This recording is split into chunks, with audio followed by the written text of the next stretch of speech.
This one comes from Charlotte. Charlotte asks, as an author and academic, how do you combat confirmation bias within your line of work? Well, Charlotte, when it comes to my main academic work, which up to this point has largely been theoretical computer science, I don't have to worry much about confirmation bias because mathematics doesn't care about your bias. I have to prove theorems. Either the theorem is true or it's not. Technically speaking, you can check that, look at the math. It either works or it doesn't. If I can't make a proof goes through, it doesn't go through. And if I can, it can. So in my primary academic work, I haven't had to worry much about confirmation bias. In my work as a writer, of course, it's going to rear its head all the time, especially as a writer who makes cultural arguments, who does cultural critique. Confirmation bias is something that is quite relevant.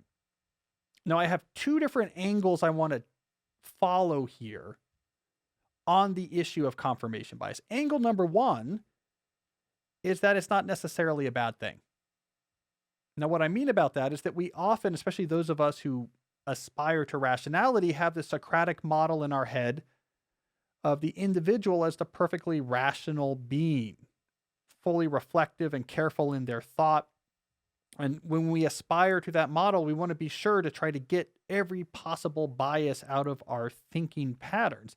However, if you zoom out and look at a population of people who are thinking and sharing their thoughts, you see that confirmation bias is more a feature than a bug. Maybe what you want out there is this person is wildly advocating for this angle, and this person is wildly advocating for that, and this person has a nuance they're really advocating. And when all of these different voices collide, what you get is better wisdom that if instead you had everyone trying to get every possible caveat, every possible angle, every possible objection, all worked into their own individual take on the issue. If you look at a lot of big cultural issues, if you look at a lot of scientific progress, it often is moved forward by these clashes of people that you would say are suffering individually from confirmation bias. Let me make the best argument I can for this. You make the best argument you can for that.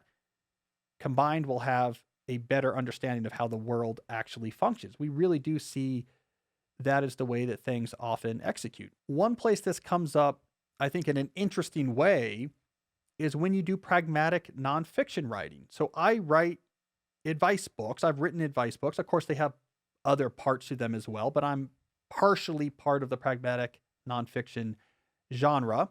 And one of the things you learn, and I've talked about this on the show before, but one of the things you learn as you become a professional advice book writer is that caveats make the writing worse. If you are giving advice to someone, make a good pitch for the thing that you are trying to argue is important. Leave it to the reader who is smart to add their own caveats. The reader is not an idiot. They know that, in my situation, that advice doesn't completely apply. I, as the reader, can figure that out. And I know that. And I can modify the advice accordingly and extract from it what's relevant to me. When you talk to people who are not professional advice writers, they get really worried. Well, you don't have all the right caveats on here. You're not acknowledging all the different situations in which this advice might not apply. But the thing is, while that might be reasonable if you're in conversation with an individual, while it might make sense if I'm talking to you one-on-one, that I should probably caveat the advice I'm giving you to actually fit your circumstances. When it comes to writing one-to-many, it makes your writing much worse.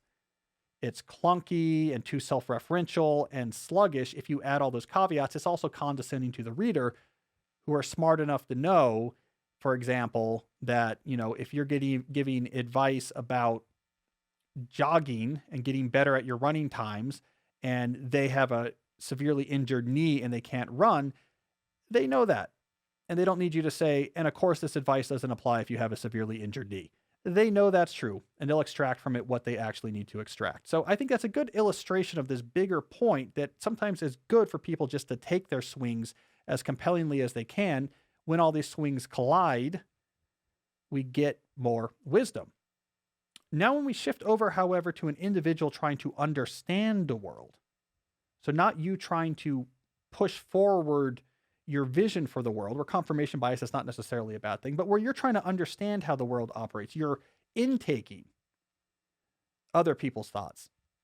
This is where you need to be more wary about confirmation bias. And I would say our culture right now of intaking information is essentially entirely defined by confirmation bias. We figure out, what is my tribe? What do we believe? I need to get to a pep rally. How do I find my way to the pep rally where I'll feel really good hearing people I agree with, hearing not only them say things I agree with, but hearing them trash the other people who disagree with us? Those are the others. We hate them. Let's all have a kind of weirdly sadistic pep rally where we not only cheer on our team, but discuss how much we hate the other team. That is basically our cultural conversation right now, online in particular, in many different areas. This is a place where I try to resist that. I do not like teams. I do not like tribes. I feel like it's intellectual abdication to say, tell me what I'm supposed to believe, and then I'll go get the pom-poms. I like a wide variety of thought. And what I have found, what I've argued before, is that the best thing to do here is to encounter the very best arguments you can that either disagree with or offer an alternative to things that you feel strongly about. This is how you dilute individual confirmation bias about the things you believe in.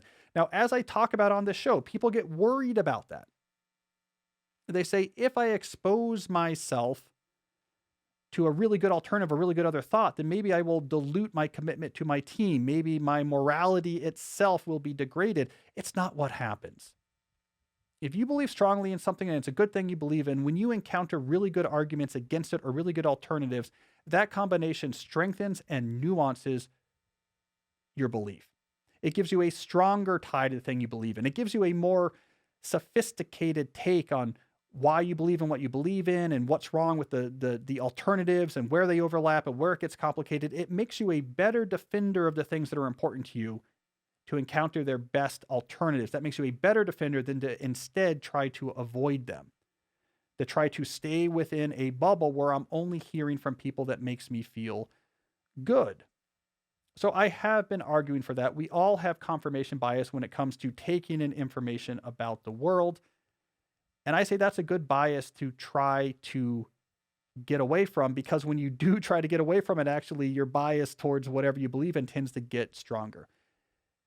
The only addition I will add to this is, while it is natural for individuals to say, I don't really want to encounter these thoughts because they might be, let's say, disagreeable to me. That's completely natural.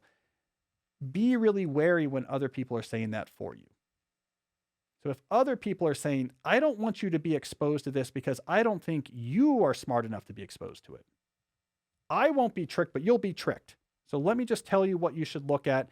Be wary of these other things. And in fact, if I find out you're looking at those other things, there could be some trouble. Lace up your running shoes and start running.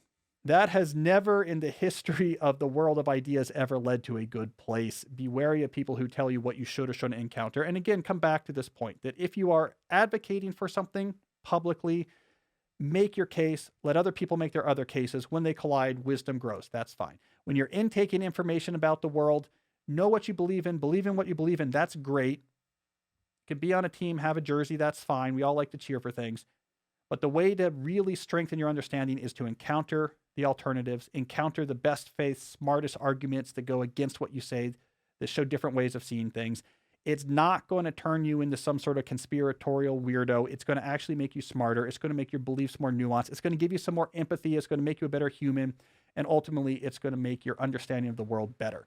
So, Charlotte, to remember your name there, that's my take on this issue. I have those two angles on it. I think they can both be true at the same time. We could probably summarize them all, though, or at least we could probably reduce 80% of the issues I just talked about if you just did one simple thing, which was quit Twitter and never, ever look at Twitter ever again. That alone would actually solve most of the problems I'm talking about. So, that's the short answer, and the long answer you just heard.